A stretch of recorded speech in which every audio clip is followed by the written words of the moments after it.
بسم الله الرحمن الرحيم الحمد لله رب العالمين والعاقبة للمتقين ولا عدوان إلا على الظالمين كالمبتدئة والمشركين والصلاة والسلام على أشرف الأنبياء والمرسلين نبينا محمد وعلى آله وأصحابه وعلى تابعين لهم بإحسان إلى يوم القيامة.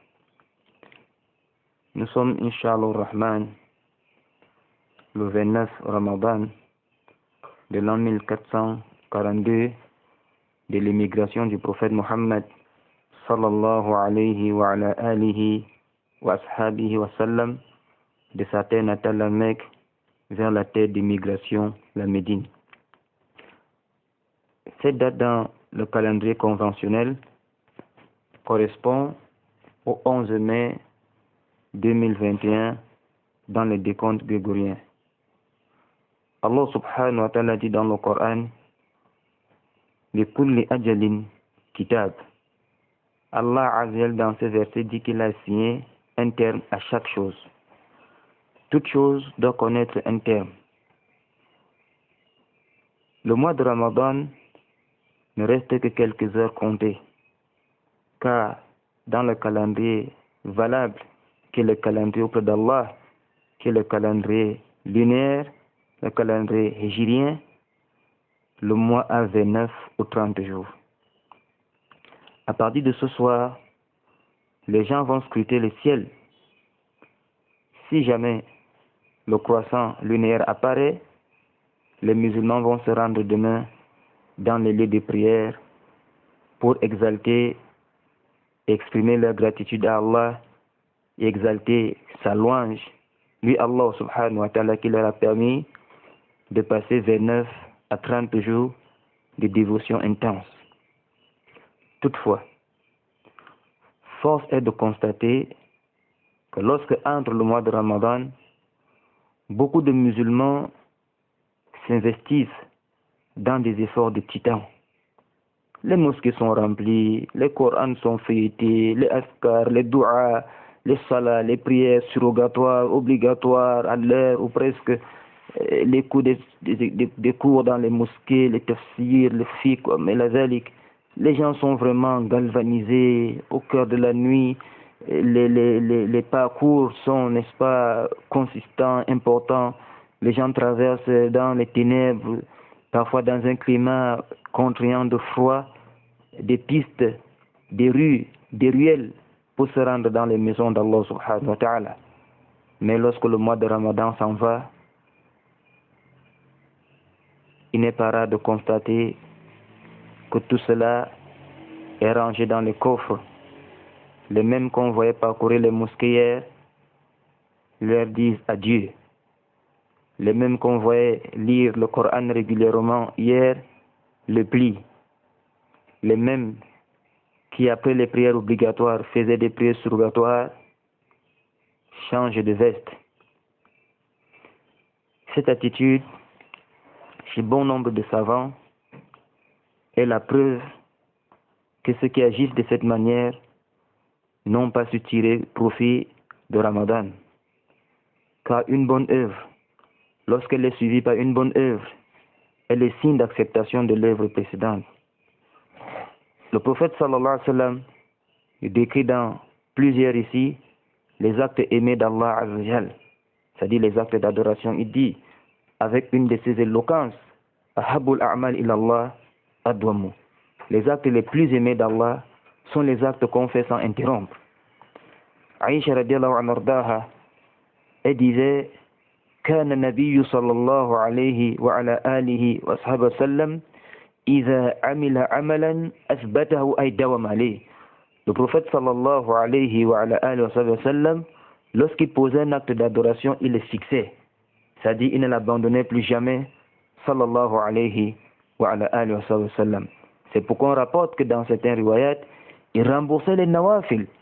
Les nawafil, les actes surrogatoires, qui sont tels que si tu les fais, Allah te récompense. Si tu les délaisses, tu ne portes pas de péché. Lakin, lui qui était l'imam à Qudwa, le modèle, qui a dit ahabbul a'mal ila Allah adwamu wa in kal, Les actes les plus aimés d'Allah sont les actes qu'on fait sans interrompre. Lorsqu'il avait un empêchement, ça peut arriver. Une délégation venait, par exemple, à quelques temps avant la prière de jour, au lieu, n'est-ce pas, de faire les nawafil de jour, il s'occupe d'accueillir ses visiteurs et tout ça. Et si on lançait, n'est-ce pas, la salat, il allait, n'est-ce pas, faire sa prière obligatoire. Comme disait Aïcha radiallahu anha, n'est-ce pas, إِذَا حَضَرَتِ الصَّلَاةِ كَأَنَّهُ لَا يَعْرِفُنَا وَلَا نَعْرِفُ. Lorsqu'on appelait vraiment la prière, le prophète sallallahu alayhi wa sallam changeait, car c'était le ta'vim des sha'ir d'Allah azza wa jal. C'était, n'est-ce pas, la galvanisation, c'est-à-dire la considération des signes sacrés d'Allah subhanahu wa ta'ala. Il allait accomplir la prière. Alors les actes surrogatoires qu'il aurait dû faire avant, qu'il n'a pas pu faire pour une cause valable, peut-être les visiteurs ou autre chose, il est remboursé. Sallallahu alayhi wa sallam. Ça c'est les nawafil. Il est remboursé. Parce que les actes qu'Allah aime, c'est les actes qu'on n'abandonne pas. Donc lorsque le mois de Ramadan s'en va, il ne faut pas rejeter ou abandonner le fondement de l'action. C'est vrai, on ne peut pas dire que l'homme doit être exactement dans Ramadan comme en dehors du mois de Ramadan. Mais il ne faut pas abandonner le fondement de l'action. Le Coran doit être lu, même si ce n'est pas avec la même ampleur. Mais il faut le lire quand même. Les jeûnes doivent continuer. Celui qui appelle le mois de Ramadan abandonne définitivement le jeûne. Celui-là n'a pas goûté à la saveur du jeûne dans Ramadan. Car le jeûne ne se limite pas à Ramadan. On a les jeûnes de 6 jours de Shawwal. Comme c'est dans le Sahih Muslim, parmi les récités, c'est Sahabi Jalil Abu Moussa al-Ashari. Le prophète sallallahu alayhi wa sallam dit, n'est-ce pas, man sama Ramadan, fa'atba'ahu sittan min Shawwal, fa'ka'annama sama ad-dar wa kalimat nahwa. Celui qui jeûne le mois de Ramadan, il le fait suivre par 6 jours de jeûne dans le mois de Shawwal, est comme celui qui a jeûné toute l'année. Il y a le jeûne de lundi, le jeûne de jeudi, le jeûne de Munasabat, comme le jeûne de 3 jours chaque mois, le jeûne, n'est-ce pas, de la majeure partie de Zulhijjah, la Siyama, le jeûne du jour de Arafah, le jeûne, n'est-ce pas, dans la grande majorité du mois d'Al-Muharram, comme c'est connu dans certains asars, précisément le jeûne de Ashura, c'est-à-dire le jeûne, n'est-ce pas, c'est-à-dire du 9 et du 10 dans le mois de Ashura, où Allah subhanahu wa ta'ala révèle aux enfants d'Israël de commémorer la victoire de Moussa alayhi salam contre Pharaon wa Melazalik. Le prophète sallallahu alayhi wa sallam, nous sommes plus proches de Moussa que vous, nous sommes plus de Moussa que vous, les bans Israël. Vous avez adoré le veau d'or, vous avez tourné le dos à Allah azza wa Melazalik. Les jeûnes continuent, les nawafil continuent, la lecture du Coran continue. Il y a les rawatir ou salah, les 12 prières surrogatoires, 2 avant la prière de l'aube, 4 avant la prière de Zohr, 2 après la prière de Zohr, 2 après la prière de Maghrib, 2 après la prière de Isha. Il y a les prières de Duha, il y a les prières de la nuit. Si quelqu'un ne peut pas faire 11 rakats comme il faisait dans Ramadan, qu'il fasse quand même 3, qu'il fasse quand même 5, qu'il fasse quand même 7, mais qu'il n'abandonne pas totalement. C'est ça qui n'est pas voulu. C'est à cause de ça qu'Allah Azza wa Jalla, dans le Coran, il a donné la figure de ceux-là qui font volte-face après le mois de Ramadan. Il faut comprendre que les actes d'adoration d'un croyant s'arrêtent seulement avec sa mort. Comme Allah dit dans le Coran, wa'bud rabbaka hatta ya'tiyaka al-yaqin. Adore ton Seigneur jusqu'à ce que te vienne la mort. C'est-à-dire l'homme ne cesse d'adorer Allah seulement à sa mort. C'est le même conseil qu'Allah donne. Mais cette fois-ci, au prophète venu avant notre prophète alayhi salatu wassalam, Isa ibn Maryam, Allah parle à travers la langue de ces derniers disant wa awsani bis salati wa zakat ma dumtu hayya. Allah m'a recommandé la prière et le monde obligatoire tant que je serai vivant. C'est Jésus fils de Marie, Isa ibn Maryam. Il dit tant que je serai vivant, car les actes d'adoration ne peuvent pas s'arrêter sauf à la mort, n'est-ce pas, d'un croyant.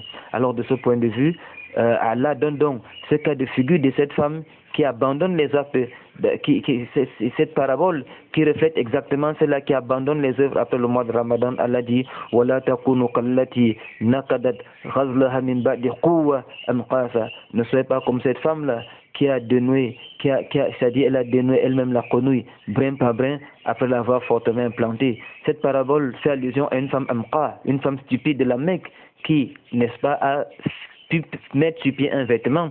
Et le vêtement à cette époque n'était pas comme aujourd'hui. Aujourd'hui, vous avez des machines à coudre, des machines fait tout, des appareils qui surfilent les fils. Mais à l'époque, ce n'était pas ça. C'était une affaire d'État. Il fallait aller en brousse toi-même, prendre du coton. Tu te servais de tes mains pour faire des fils. Allah seul sait le temps que ça allait prendre. Maintenant, tu devais tisser avec tes mains. Pour faire un vêtement, il n'y avait pas des histoires où tu poses seulement la pédale, où tu mets l'électricité, et tout est résolu. Là, c'était un travail fou. Mais cette femme-là, dès qu'elle a fini de tisser les vêtements et que les vêtements étaient prêts à être portés, elle-même encore s'est mise à dénouer, n'est-ce pas, c'est-à-dire les brins, c'est-à-dire la quenouille, brin par brin, tout est retombé à zéro. Allah dit, ne soyez pas comme cette femme-là, dans cette parabole, ne soyez pas comme celle-là qui adore Allah seulement dans le mois de Ramadan.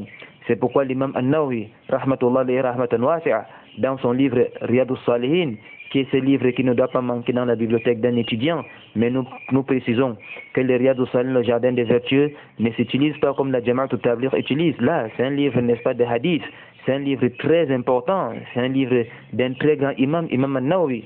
Imam An-Nawawi a mis un chapitre dans ce livre. Il dit Bab al-muhafazatu al-amal, c'est-à-dire de la al-muhafaza, c'est-à-dire de la continuité, la préservation des actions. Al-muhafazatu al-amal, c'est-à-dire il faut préserver les adorations.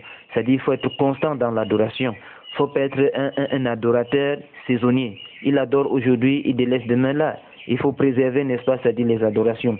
Dans cette rubrique, il est venu avec beaucoup de hadiths, parmi lesquels ces hadiths où le prophète sallallahu alayhi wa sallam a donné un conseil à un sahabi jalil.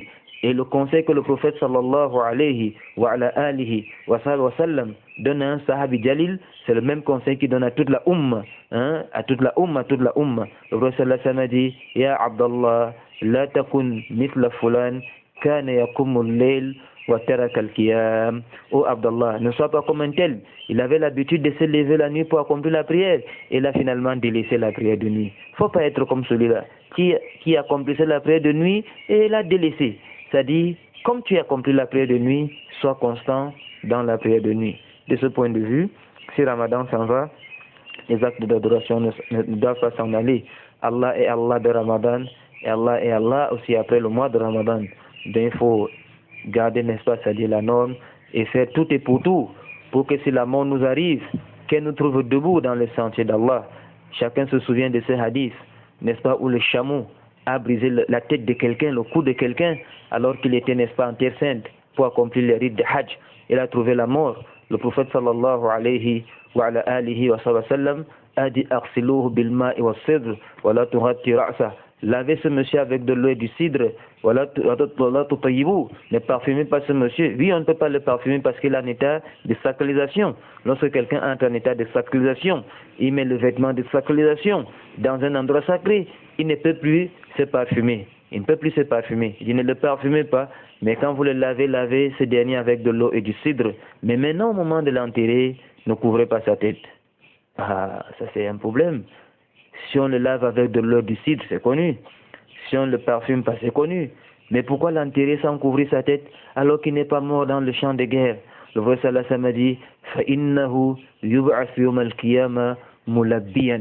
Parce que lui va résister au jour dernier, pas comme les autres. Les gens vont sortir de leur tombe, comme Allah décrit dans les versets, très effrayants, kalfaraj, comme des papillons, ou n'est-ce pas, c'est-à-dire kadjarad, des sauterelles perdues, épeurées, abattées. Les gens seront foudroyés, n'est-ce pas, c'est-à-dire lorsque le clairon va sonner, ce sera une catastrophe lorsque les gens vont sortir de là. La peur sera son comble, les regards seront figés, les cœurs seront déchirés. Ce monsieur-là sortira de sa tombe, labbaik Allahumma labbaik, labbaik la sharika laka labbaik, parce que la mort l'a trouvé dans le sentier d'Allah. C'est pourquoi Cheikh Al-Albani disait une parole très merveilleuse qui mérite, comme disait, n'est-ce pas, les pieux prédécesseurs, qu'on l'écrive avec de l'encre en or. D'autres disaient qu'on écrive avec l'encre des armes, avec l'encre des larmes de nos yeux. Il disait Tariqullah tawilun, Tariqullah tawilun, nahnu namdu fihi kasulhafa, laysa al-ghaya an nasila linnihati tariq, walakin al-ghaya an namut ala tariq. Le chemin d'Allah, c'est un chemin, n'est-ce pas, c'est-à-dire long, c'est un chemin très long. Nous l'empruntons comme les tortues. Le plus important n'est pas d'arriver à la destination finale, mais le plus important, c'est que la mort nous trouve sur le chemin d'Allah. Car si la mort nous trouve sur le chemin d'Allah, la mort nous a trouvé dans la visée ultime. Nous prions Allah subhanahu wa ta'ala d'accepter les prières et les jeûnes, de nous inscrire parmi